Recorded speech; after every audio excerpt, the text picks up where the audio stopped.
Bom, meus queridos, vamos agora ver Romanos capítulo 11, versículo 8, que diz assim: como está escrito, Deus lhes deu espírito de profundo sono, olhos para não ver e ouvidos para não ouvir até o dia de hoje. Está falando aqui de Israel.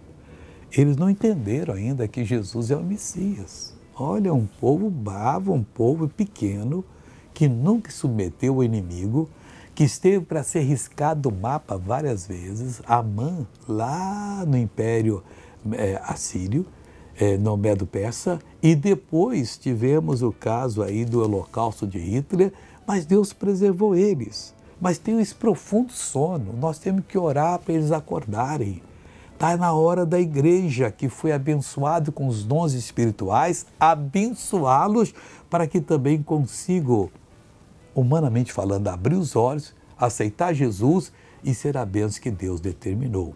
Veja essa pessoa abençoada, eu já volto. Há 3 anos atrás que eu tive a zika. De lá para cá, eu fiquei com as dores assim de reflexo no corpo.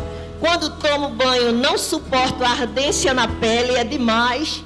E também atacou o fígado e o joelho. E agora, irmã? Não estou sentindo nada. Nem vai sentir mais, Jesus curou a senhora. Voltei para orar agora. Pai, primeiro eu oro por Israel, por cada israelita no mundo, onde quer que esteja, desde aqueles que estão em posição de comando, aqueles que estão perdidos em feitiçaria, bruxaria, promiscuidade. Pai, liberta essas pessoas. Meu Deus, crie um avivamento no meio deles. Nós os abençoamos em nome de Jesus Cristo e você diz amém. Deus te abençoe.